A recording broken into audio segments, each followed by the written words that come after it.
সোসাইটিতে যে পরিমাণ দর্শক থাকে, আমি বলবো এটা কিন্তু সুস্থ সংস্কৃতির একটা পরিচয় আমরা রবীন্দ্রভারতী সোসাইটিতে। এটা আমাদের পরিবার, আমাদের এখানে যারা আসেন ভালোবেসে আসেন। আর আমরা এই যে ধরুন এক্ষুনি যে নৃত্যনাট্য হবে, এই নৃত্যনাট্য আমরা আমাদের যারা সোসাইটির সদস্যরা আছেন, দু একজন হয়তো আমাদের নাচেতে আমাদের কেস নিতে হয়েছে, কিন্তু আমরা চাইছি ভবিষ্যতে যে আমরা এখানে নাচেরও একটা ইউনিট করবো। আমাদের অনেকে এসে গেছেন নাচে, আমাদের ধরুন গান, আবৃত্তি, শ্রুতি নাটক, এই সমস্ত তো আমাদের এখানে রেগুলার। আপনারা আসবেন বুধবার দিন, আপনারা এখানে দেখবেন। আপনারা তো এখানে অনুষ্ঠান দেখছেন, আপনারা জানেন না আমরা রবীন্দ্রভারতী সোসাইটি থেকে আমাদের যে লাইব্রেরি হল আছে ওপরে, সেখানে কিন্তু আমরা বুধবার ছোট ছোট অনুষ্ঠান করি, ডিফারেন্ট ইভেন্টের ওপর আমরা অনুষ্ঠান করি, এবং প্রত্যেকটা অনুষ্ঠান একবার মতো হয়। আমরা কেন আপনাদের সব ফোন নাম্বার নিয়ে রেখেছি, গতকালও বলেছি যে আমরা এবার থেকে আপনাদেরকে জানাবো, আপনারা আসবেন, আমরা আপনাদেরকেও সুযোগ দেবো। সবাইকে অডিশন দিয়ে আসতে হবে না, কিন্তু আমাদের সব বুধবার থাকতে হবে। আমরা বুধবার যাদেরকে পাই তাদেরকে আমরা সামনে নিয়ে আসি। এই মঞ্চে একটা গান গাওয়া যা, রবীন্দ্র মঞ্চে গান গাওয়াও যা, ওপরে আমাদের লাইব্রেরি কক্ষে গান গাওয়া একই। বিকেল 5:30 থেকে 7:30। অনেকে ভাবের মধ্যে এখানে একটা গান গাইলে আমি বড় শিল্পী হয়ে গেলাম, ভুল ভাবেন। ওপরে যারা গান গান, আমরা এই অডিশন থেকে অনেক যারা বেছে নিই তাদেরকে আমরা ডেকে নিই ওপরে অনুষ্ঠান। আমরা তাদেরকে দিয়ে গ্রুপ করেও গান করিয়েছি, যারা অডিশন থেকে যাদের আমরা দিতে পারিনি তাদের থেকেও আমরা 10-12 জনকে ডেকে ডেকে আমরা গ্রুপ করিয়েছি। নানান ছোট ছোট অনুষ্ঠান আমরা করে থাকি। আপনাদের মধ্যে থেকে যারা বসে আছেন, আপনারা যদি কোনো ইভেন্ট নিয়ে আমাদের বলেন যে আমি এটা করতে চাই, আমার কাছে ভালো স্ক্রিপ্ট আছে, আমরা একটা 8 ঘন্টা কি 45 মিনিট অনুষ্ঠান করতে চাই, আপনারা আসুন না, আমরা সেই স্ক্রিপ্ট দিয়ে করবো। আপনার তাদের মেম্বার হওয়ার দরকার নেই, আমরা তো আপনাদের চাইছি। খালি আমরা আমাদের সুযোগ দিচ্ছে না, রবীন্দ্রভারতী সোসাইটিতে সব সিদ্ধার্থ মুখার্জি নিজের লোকেদের চান্স দিচ্ছে, এগুলো শুনে শুনে আমার কান বুঝে গেছে। কিন্তু আপনাদের আমি এখান থেকে দাঁড়িয়ে আমি বলছি, আপনারা আপনাদের স্ক্রিপ্ট নিয়ে আসুন না, সমিত্রদাকে দিন না, আমাদের রুমেলা বসে আছে, আমাদের যাকে যারা আমাদের কমিটি মেম্বাররা আছে তাদের হাতে দিন, রঞ্জিত বাবুকে দিন।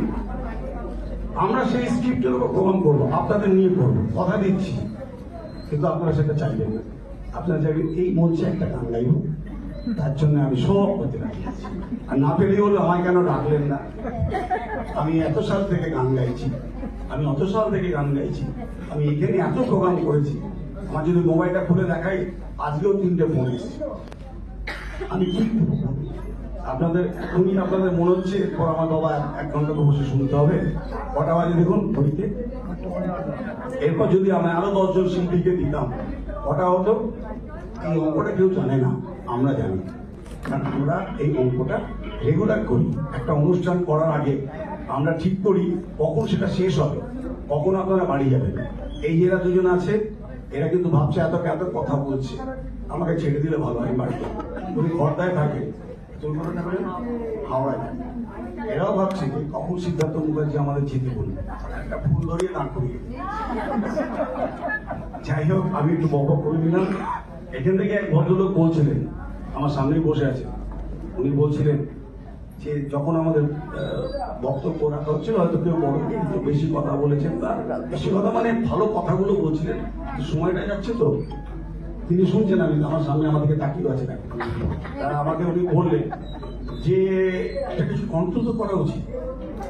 দেখুন, আপনি যদি শিল্পী হন, আপনাকে যদি আমি মঞ্চ দিয়ে দিই, আপনি একটা গান খুব স্লো গাইবেন, টানতে টানতে গাইবেন। 2টো গান আপনাকে সুযোগ দিয়েছি, তার মানে এটা কি হলো? আপনিও কিন্তু টানছেন, 2টো গানই গাইছেন। আমি মাঝে মাঝে থেকে তাকাচ্ছি, কিন্তু উনি আমার দিকে তাকাচ্ছেন। যাই হোক, আমি নামটা বলছি না, ভদ্রলোক একদম সামনে বসে আছে।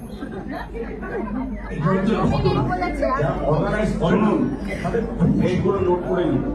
প্রত্যেকের মানে প্রত্যেকটা তো আমরা, এই যে আমি কথা বলছি কেন বলুন তো, পেছনে ভিডিও হচ্ছে বলতে আপনারা ভাববেন আমি আপনাদের সময় নিচ্ছি, কারণ ওই ভদ্রলোকই বলবেন আপনি আমাদের অনেক সময় নিয়ে নিলেন। আমি কিন্তু সময় নিচ্ছি না, কথা বলছি, আপনি বলবেন একটু কথা। অনেক কথা বলবেন না, অন্য কথা শুনবেনও না, শুনবেন আমার কথা? ওনার সঙ্গে পরিচয় আমার নেই, মজা করলাম। আপনারা অনেক দূর দূর থেকে এসছেন, আমাদের যারা সোসাইটির মেম্বাররা আছেন তারাও বহু দূর থেকে আসেন, তারা সকলে মিলে একসঙ্গে কাজ করেন। আপনারা ভাবতে পারছেন এই ভেতরে যারা আছেন তারা কিন্তু কোনো সুযোগ পায়নি, কোনো চান্স পায়নি, কিন্তু তারা কাকে চা এনে দিচ্ছে, কাকে জল এনে দিচ্ছে, নিজে হাতে করে দৌড় দৌড়ে এনে দিচ্ছে। তারা কিন্তু প্রত্যেকেই রেসপেক্টেবল ফ্যামিলি থেকে এসছে। তাদের তো মনে হয় না যে আমি এক কাপ চা যদি হাতে দিই আমার সম্মানটা চলে গেল।